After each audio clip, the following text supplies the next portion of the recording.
Hi everyone, I'm Matt Cremona. And I'm Matthew Morris. And today we're going to be talking about plans, how we use them in our work and all that fun stuff. This was split off from our last episode, which ended up being too long. That was about routing, and then we did do plans at the same time, but we decided to split these up into two different shows just to make them a little more concise. So let's get into talking about pattern use. And we have another topic today we wanted to cover too, which Matt talked about earlier, which is plans. When do you use them? How do you use them? And do you take them very literal or not? Matthew, why don't you start us off? Yeah, so firstly for me, I don't really follow plans really closely. I prefer to kind of get the big picture and get the main dimensions, because if you're building something, there is always like a main part of the project that defines all the dimensions for all the subsequent pieces. So I like to just kind of get my main thing figured out and then work off of that. So for instance, if I was making like a coffee table or something, I want the top to be this, so big, and then you can really pull the dimensions for the entire project based off of that one dimension. So if you want the top to be 2 feet by 4 feet and you want like a 1.5 inch overhang over the whole thing, then the base area is going to be defined by that overhang, and then that would define everything in that whole structure, how big the legs are going to be, how big the aprons are going to be, to make up a total base for that tabletop, which has that reveal all the way around. And then if you're going to do a drawer, that's going to be dictated by the dividers or the sides of that drawer opening. So for me, I just kind of take the measurements as I go, instead of trying to like guess ahead to what the measurement's going to be and kind of go from there. It's a lot less measuring for me, at least. Right. Tim Rousseau, if you see him ever talk, he talks about it. I think he says something to the effect of working from reality. And we're at the same thing here. For both of us, I have 3 plans up for the classes that I've done: the Gamble House chair, the little table, and the Scotch cabinet I'm finishing up right now. I know you're working on. Just so everybody knows, soon you'll be able to go online and give Matt a couple of dollars, and it's going to be more than a couple of dollars, maybe 3. But go online. All right. That's a discount. First 2 people, $3. No, but seriously, you'll be able to go on, and Matt's working on plans for his coffee table, so that you can get the plans for that and you can build it. It's a really cool coffee table, if you guys haven't seen it, by the way. But for you, what's that process? You're actually making plans right now for a project. As you're doing that, what are you thinking about as you're putting these plans together? Yeah, it's a very interesting experience, because I'm kind of working backwards with it. I already built the project, and the project isn't even here. I don't have it anymore. I gave it away. So I'm kind of, I don't know, reverse engineering it, so to speak, trying to figure out, okay, well, how big did I make all these pieces? Because I didn't really write it down or plan it out ahead of time. I kind of built it as I went. And that's kind of like the same thing as I was just talking about, where one measurement or one dimension or the total dimension dictates the whole size of that table. So in that case, the tabletop dictated the size of the whole project. That dictated the size of the breadboard ends. It dictated the size of the subtop, and then the subtop and the shelf and the dividers dictated the opening for the drawers and all that. So that it all came from that one big dimension, or maybe 3 dimensions: the total height, the total width, and the total depth. And everything came from that one thing. So it's really interesting to work backwards from that whole process and get everything perfect. Yeah, is that like the YMCA song right there with the little hand motion? Yeah. So, hey guys, so I've got this is plans. I'm hiding myself now for a Morris chair. Dun, dun, dun, dun, dun, dun. But this big old thing here is plans for a Morris chair, right? And same thing as Matt was saying. There's lots of details in here, and there's measurements all over the place. The distance between the different parts in the chair, from the legs to the aprons to the rails, whatever you want to call them. But the most important part out of this is that it uses it as a guide. Even for the plans that I make, for the chairs or the little tables or the cabinets or whatever, it's the same thing. Take them as a guide. So the major components, as Matt said, are going to help, so you may mill it up, right? And instead of being 1 3/4, square all around. Maybe it's an inch and 7/8 is what you got, or an inch and 4/8, or whatever. Well, that's a little 4/8 thin, but well, whatever. That's an inch and a half. A half? Yes, thank you, exactly. But the point is that from there, now you're moving into reality, which is what's really happening in the thing you're building. So, like for you, why don't you talk about the secretary for a second, Matt? You kind of run into some issues even with the plans for that.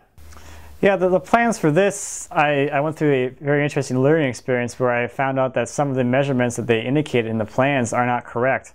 And that's another thing you have to really worry about as you're kind of building things. If you just build things solely based off the plans, you're really putting the fate of your project in someone else's hands, because hopefully they got the numbers right. Yeah, so for instance, like on my Scotch cabinet right now, I've got plans for that, and even in the videos I've been recording, and I just was editing this the other night, I was talking about, okay, now the cabinet's put together, we're measuring for the door. Don't look at the plans, take a ruler and let's measure the width in 3 different spots, the bottom, the center, and the top, and see what the measurements are. 1, to see if we're square, and 2 is that just because I wrote that it should be 8 inches wide doesn't mean it's going to end up being 8 inches wide as the opening. Now, in most cases it probably won't be. It'll probably be off by maybe even a 32nd. And if you're trying to get into that higher level of tolerances, 30 seconds is a big deal. Yeah, absolutely. And same thing, if you're depending how you're going to set the door, what time of the year it is, you may want to set the space between the door and the edges of the door, so where the door is being held by a 32nd of an inch, or you may want to get closer to a 1/16 of it, or so a fat 32nd, depending what season it is as well. Good old fat 30 seconds. Yeah, the old fat fatties. 32nd. Yeah. It's not a full 16th. It's not a 32nd of an inch. It's somewhere in between. But more important, it's just that use these things as a guide to try to help you out. Some stuff is very important, but like for me, on my stuff, I've made a lot of templates. Like the chairs and whatnot, those require templates for all the parts. And it's okay that when you make the template, yours may be slightly different than the template I made when I actually built the chair. What matters is the actual template and the piece that comes off the template.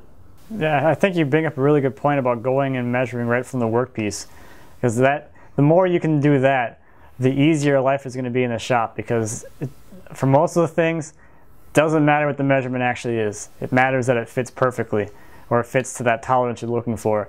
So in your case, Matthew, if you're measuring that opening, and I understand why you're measuring, because you're trying to figure out if that opening is different from top to bottom.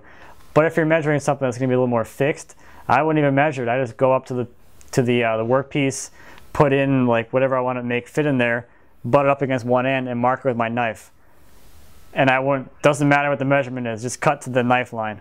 Right. So I've got a Veritas marking knife here, and then I have a pencil. This is 0.05 millimeters, but this thing is much more accurate than 0.05 millimeters. So the marking knife is much more accurate than the pencil. When you make that leap from using a pencil to the marking knife, you can still use them in conjunction. Like I like to mark something with the marking knife and then take the pencil and then mark, and then to take the pencil and draw into where I just marked to make it a little bit darker so I can see it. But this is much more accurate. I agree. We're just going to shake our heads, guys. I totally agree. We're in agreement to something. It only happens once in a while.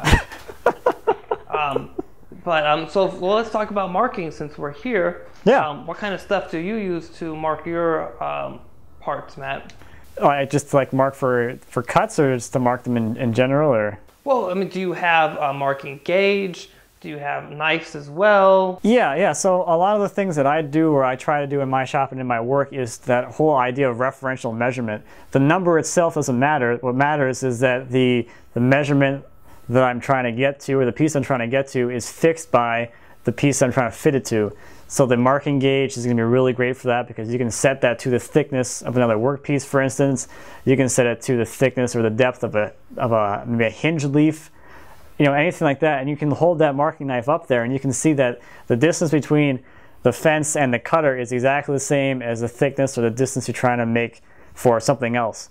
So it allows you to really transfer the thickness or the dimension from one thing to another one, and it's extremely accurate. Yeah, so I have one of these guys, these little marking wheels here, and I'd like to get a couple more because I find myself, I'll set this, for instance, when I was working on the cabinet earlier in the project, I'd set this for the hinges.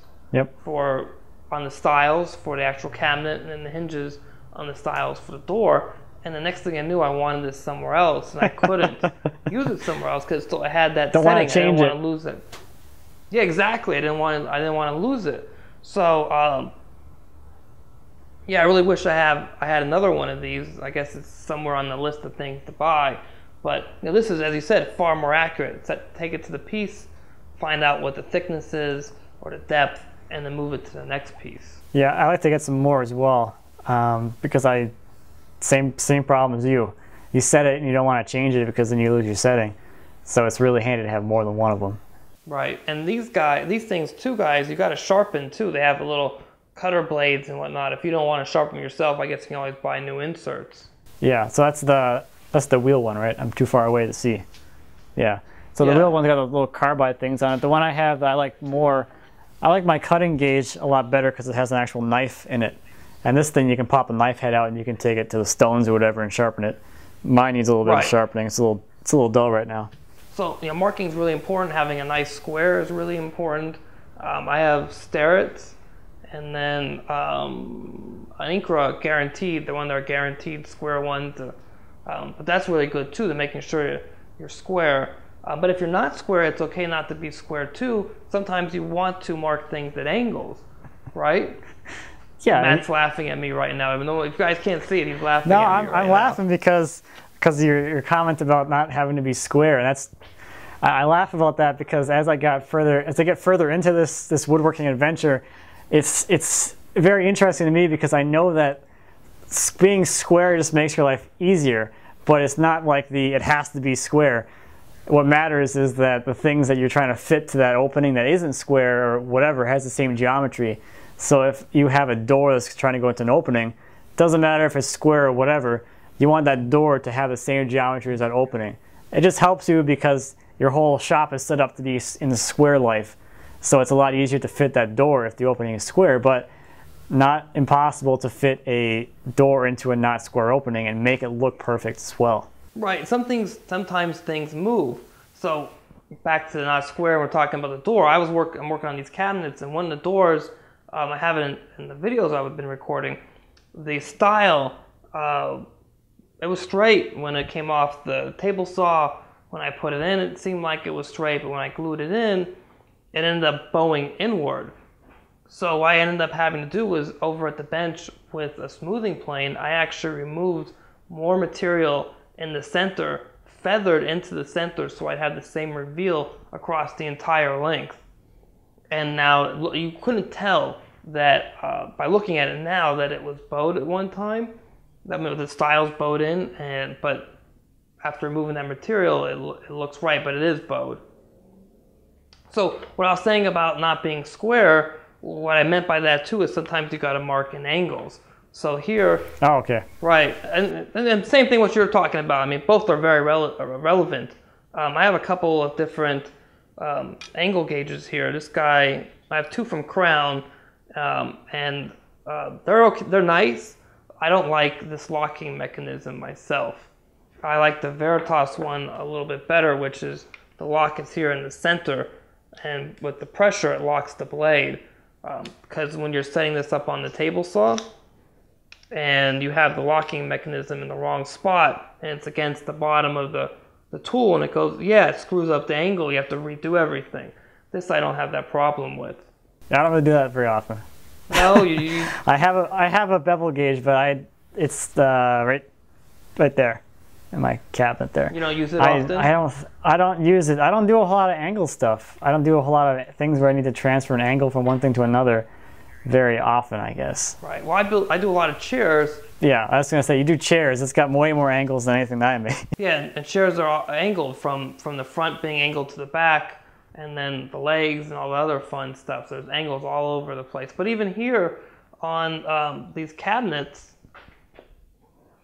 I guess I took a measurement for, as I come off and on camera, I took a measurement, well, basically I took this piece of Wenge when it was thicker and I measured it, and I found what the angle I wanted was, so that this would be the correct thickness, or a little bit thicker than it needs to be on the edge here for the bevel when I raised it on the table saw.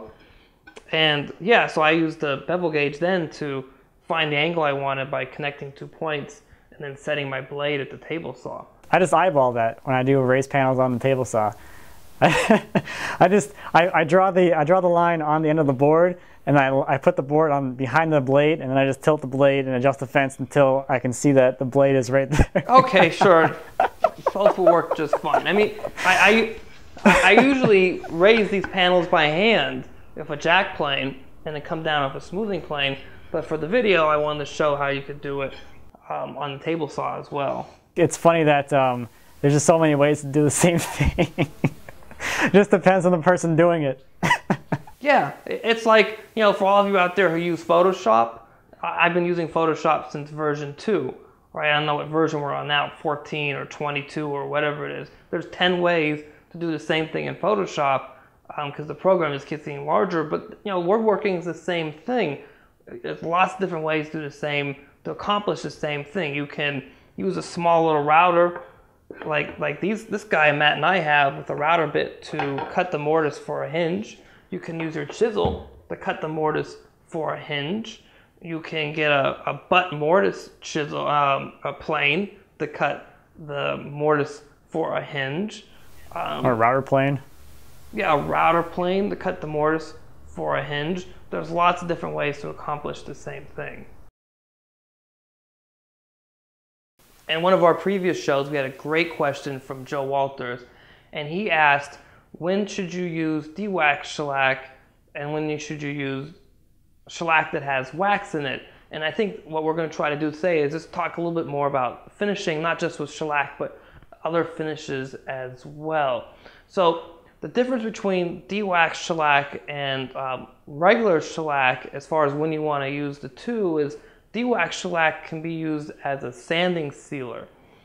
So you want to apply that on your project or your wood before you use another finish, such as a polyurethane, a varnish, or anything or else that you want to put above the shellac. Now, Matt, do you ever use shellac in your fit projects? Very rarely. The only time I'll use it is on like a small project where I want it to finish and dry really quickly. But on something larger, I just use wiping varnish. Now, before this, we were talking about, Matt and I were talking about shellac, and I think you had a really good statement in there, which was your first experiences with shellac. Yeah, so I tried shellac when I first started woodworking. When I was really new to it, I didn't really know anything. I went out and I bought a can of the shellac, and I tried to use that, and I ended up really not having a great experience with it. I had a lot of runs, a lot of like goopiness, and what ended up happening, or at least as I'm reflecting back on it now, is I bought the standard shellac cans, and those things are way too heavy of a cut to really use effectively on a project. So if you're going to go out and buy shellac like that, I definitely recommend thinning it down with that denatured alcohol and get a really less heavy of a cut, because it's so much easier to use than that heavy stuff right out of the can. I think that stuff's probably like a 3-pound cut, Matthew? Something like that?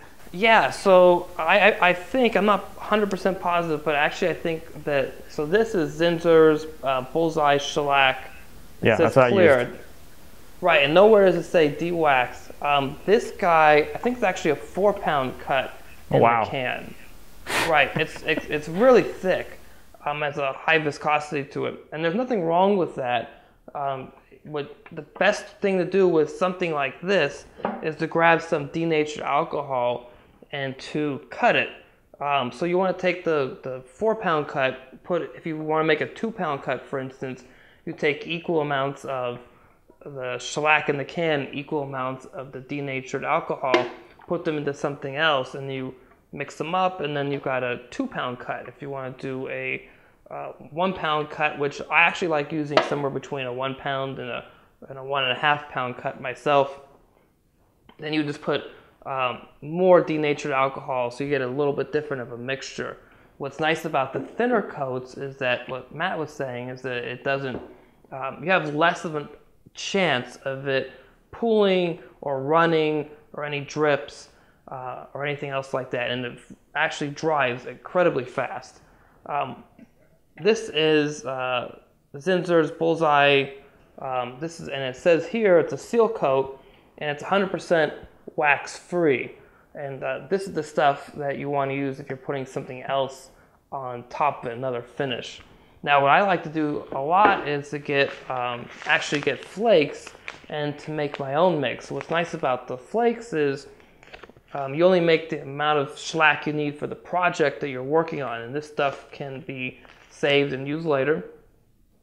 And you can also mix the different flakes together to create a different color if you're looking for it. So like a blonde and a garnet, or an amber and a garnet. You can mix those and get different varieties. So, but for this you get a scale and you weigh it out. So you want 1 ounce of flakes to, I believe, 8 ounces of liquid. For what size cut? For what? For a 1 pound. For a 1 pound cut. That's a really good point. I mean, that's really cool because you can really just mix it exactly as you want. So you can really finesse not only how much you want to make it once, but you can also kind of pick like how heavy of a cut you want, and you can adjust it as you go as well, which is nice. Instead of going and buying an amber or something from the can, you could try to get closer to a particular look you're going for. So, for instance, if you're trying to match other furniture you have in the house, you can try to that you've done in the past. You can try to get whatever you're building now, you can play around with the different colors of shellac and try to move it towards that color or finish as well.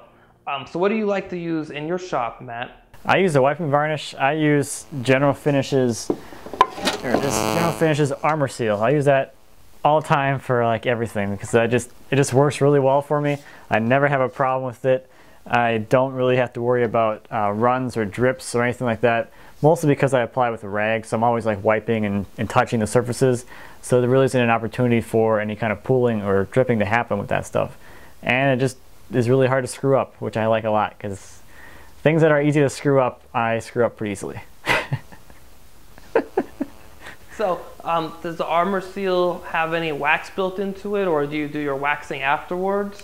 Or do you wax it all? I don't wax at all. Your legs? No, I don't do any waxing, actually. As you can see, I'm quite hairy. Okay. Well, thank you for that. I'm pretty sure we don't want to see the opposite. So I like to use different types of waxes with my finishes. And sometimes when you get a colored wax, it can really change the look of the project. So for instance, this Liberon, this is Tudor Oak, they're Black Bison stuff. Now, first of all, this smells a lot. It smells even worse than the Brie wax. And that means you can't take the project into the house probably for 3, 4, 5, 7 days, depending on what the conditions are in your shop. But this will, and both of these, both the Brie wax and the Liberon, they'll tint the piece that you're working on. So if I'm doing something in walnut and I want to use a wax, typically I'll go to the Brie wax here, which is a dark brown. If I'm using mahogany and I'm trying to make the mahogany look aged, because I don't have one of those great UV machines that some people have. So there's a guitar manufacturer actually out here. This is crazy, Matt. The guy, I've been to his shop, I think it's Taylor Guitars, and they make, when they make their guitars, when they're done with it, they actually have this machine, they put the guitar in, and it hits it with UV light from all sides, and it literally it ages the guitar and the finish and the wood by, I think it's something like 5 years within 30 seconds. Wow. It's some crazy, that's a lot UV. Crazy number. Yeah. Yeah, so, you know, if you take mahogany, for instance, and you let that sit, it will eventually change color, just like cherry will. Mm-hmm. So if you want to jump in front of that process, you can use, garnet shellac for the surface of it, and then your next level on top of that would be this Tudor Oak Black Bison wax. And what's also nice about this is it goes into all the pores, and it helps tint the piece there as well. So these two guys will help make your mahogany piece look like it's I don't know, 5 years older than it actually is. That's cool. I just wait, personally. Yeah, and waiting's great. You get that great reveal after a certain amount of time. But some people, at least for me, I've always found that some clients have an idea of what cherry should look like in their mind, and they don't understand what cherry looks like when it's fresh. Yeah, I agree. I just put it out in the sun for a little bit. Even for a day out in the sun, that'll do a lot to cherry as well. So, and the thing, cherry really darkens up pretty quickly. Or at least it takes on that initial darkness fairly quickly, and it just slowly gets darker and darker over time. But once you get over that initial hump of a few months, though, it gets super dark already. And even this is fresh cherry, and then this is a little bit old. This is probably like a month or so old now, and it's already a lot darker. So it doesn't take too long, really. And by a year, it's really dark. So Joe, I hope we answered your question. I know we expanded on it a little bit, and let us know, guys, if you want us to talk more about finishing. I think that'd be potentially a really good episode to talk about as well. Different types of finishes, how to use them, what woods to use them on, what stuff you should use on exotics versus domestics. So give us some feedback in the comments about this episode, and let us know what you guys think. So please, if you have any questions about finishing or questions in general, as always, please feel free to leave those in the comments down below. Be happy to answer any questions you might have. Maybe have a topic suggestion for the next show.